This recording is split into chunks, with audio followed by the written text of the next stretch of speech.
ప్రభుత్వ భూములు, రియల్ దందా వ్యాపారస్తులకు, కంపెనీలకు లీజుకు పేదల అసైన్డ్ భూములు. ఇక వివరాల్లోకి వెళ్తే మహబూబ్ నగర్ జిల్లా అడ్డాకల్లో వెలుగు చూసింది. ఇటీ విషయంపై తహసీల్దార్ శేఖర్ కు ఫిర్యాదు చేసిన బీఎస్పీ నాయకులు బసిరెడ్డి సంతోష్ రెడ్డి, మండల party president Prasad, BJP senior నాయకులు గుడిబండ రవీందర్ ఫిర్యాదు చేయడం జరిగింది. గుడిబండ అడ్డాకల్ మండలంలో నేషనల్ హైవే రహదారి దగ్గరలోని గ్రామంలో యథేచ్ఛగా ప్రభుత్వ భూమి, అక్రమార్కులు కబ్జా, పేదలకు గత ప్రభుత్వాలు ఇచ్చిన భూమిని సైతం సోలార్ కంపెనీకి నకిలీ అగ్రిమెంట్ సృష్టించి సేల్ డీడ్ లీజుల రూపకంగా భూముల పైసలన్నీ గ్రామ పెత్తందారులకే అడిగిన రైతులను భయభ్రాంతులకు గురిచేస్తున్న అగ్రవర్ణాలు పేదలకు ప్రభుత్వ అవసరాలకు ఉపయోగించే భూములను ఆక్రమించి అక్రమార్జన చేస్తున్న నాయకులపై చర్యలు తీసుకోవాలి అని ప్రైవేట్ కంపెనీలు రైతులతో చేయించుకుంటున్న అగ్రిమెంట్లను రద్దు చేయాలి.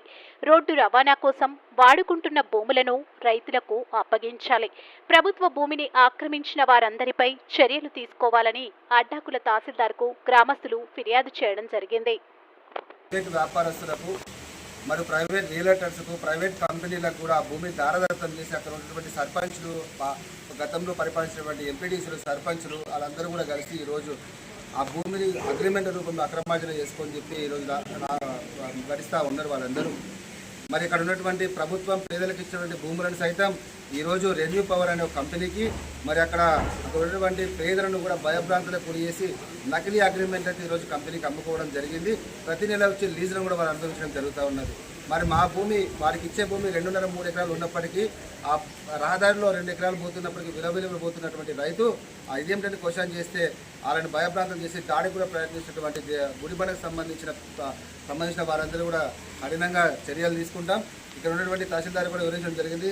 రాబో కొన్ని రోజుల్లో 2-3 రోజుల్లో అక్కడ ఉన్నటువంటి సర్వేయర్ దగ్గర ఉన్న సర్వేయర్ను పెట్టి ఆ గ్రామంలో ఉన్నటువంటి ప్రభుత్వ భూములను కాపాడే విధంగా చర్యలు తీసుకోవాలని కోరాం. అలాగే ప్రభుత్వం ఏ విధంగా అయితే పేదలకు ఇచ్చిన భూములను ఆ రైతులు కూడా ఇచ్చినటువంటి అగ్రిమెంట్ కూడా రద్దు చేసుకోవాలి, వాటి కాస్తులకు పోవాలి. ఎందుకోసం అంటే వాటిని వాళ్ళకి లీజుకి ఇవ్వడం ద్వారా రానున్న రోజుల్లో మీరు ఆ భూమి మీద హక్కును కోల్పోయే ప్రమాదం కూడా ఉంది. అది కూడా గుడిబండ ప్రజలు కూడా తెలుసుకోవాలని చెప్పి కోరుతా ఉన్నా. మరి ఇటువంటి కార్యక్రమాలకు పాల్పడినటువంటి అక్కడ ఉన్న పెత్తందారులకు కూడా తగిన చర్యలు తీసుకునే వరకు మేము వదలబోమని తెలియజేస్తా ఉన్నా. అడ్డాకుల మండలం గుడిబండ గ్రామంలోని సర్వే నెంబర్ 118లో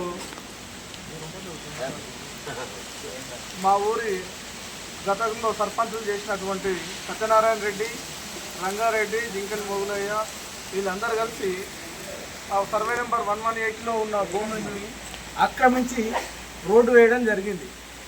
అంటే చిన్న రోడ్డు కాదు, అది చాలా పెద్ద రోడ్డు. అంటే దగ్గర 60 ఎకరాల భూమిని ఆక్రమించి ప్రైవేట్ వ్యక్తులకు ఇచ్చి వాళ్ళు ఏం చేస్తున్నారంటే దానికి 25 లక్షల రూపాయలు ఒప్పందం చేసుకొని ప్రైవేట్ వ్యక్తులకు విక్రయించిండ్రు.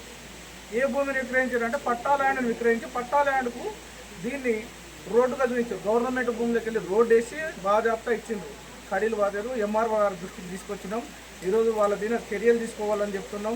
ఇదే కాకుండా మా ఊర్లో వాళ్ళ అనుచరులను పెట్టి ప్లాట్లు కబ్జాలు చేయించి వేరే ఎవరన్నా భూమి లేని పేదలు ఎవరైనా ఉంటారో అంటూ ప్లాట్ లేకుండా ఇల్లు కట్టుకోవాలనుకున్న వాళ్ళకు వీళ్ళు విక్రయాలు చేసి ఇట్లా కోట్ల రూపాయల దందా చేసి దాదాపు 2 కోట్ల రూపాయలు దందా చేసిండ్రు.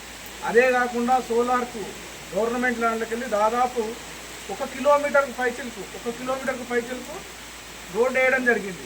అది 10 సంవత్సరాలు 15 సంవత్సరాల నుంచి రెన్యూ పవర్ అనే కంపెనీకి, వ్యాపార సంస్థకు వాళ్ళు 100 కోట్లు 1000 కోట్ల వ్యాపార సంస్థకు గవర్నమెంట్ ల్యాండ్ల నుంచి రోడ్లు ఇచ్చి వీళ్ళు అక్రమార్జన చేస్తున్నారు. ఎట్లా అక్రమార్జన చేస్తున్నారంటే దళితుల దగ్గర అక్కడ నుంచి ఈ గవర్నమెంట్ ల్యాండ్ ఎక్కడైతే ఎండ్ అవుతుందో అక్కడ నుంచి దళితుల భూములు స్టార్ట్ అవుతాయి. అంటే అది కూడా అసైన్ ల్యాండ్, అది కూడా గవర్నమెంట్ కింద కన్సల్ట్ చేయడం జరుగుతుంది. కాబట్టి ఆ ల్యాండ్ ఉన్న కూడా వీళ్ళు ఏం చేసిందంటే ఆ దళితుల దగ్గర, వాళ్ళందరి దగ్గర, రైతుల దగ్గర ఏం చేసిండ్రు, దొంగ అగ్రిమెంట్లు సృష్టించుకొని వాళ్ళకు 10-5 ఇచ్చేసి వీళ్ళ పేర్ల మీద లీజ్ అగ్రిమెంట్ రాసుకొని వీళ్ళు ఏం చేశారు, కంపెనీకి లీజ్ అగ్రిమెంట్ ఇచ్చి ప్రతి నెల వాళ్ళ అకౌంట్లో డబ్బులు పడేటట్లు చేసుకొని ప్రతి నెల అక్రమార్జనతో రెచ్చిపోయి అనవసరమైన కథలు చేసుకుంటే ఈరోజు ఏం చేస్తున్నారంటే మాకున్న సమాచారం ప్రకారంగా రైతులకు 1 రూపాయి కూడా రావట్లేదు అని చెప్పేసి తెలిసింది. కాబట్టి మేము ఖచ్చితంగా దీని మీద చర్యలు తీసుకోవాలి. గవర్నమెంట్లో ఉన్న ఏదైతే రోడ్డు ఉందో సోలార్ కంపెనీకి వెళ్ళే రోడ్డు ఖచ్చితంగా బంద్ చేయాలి.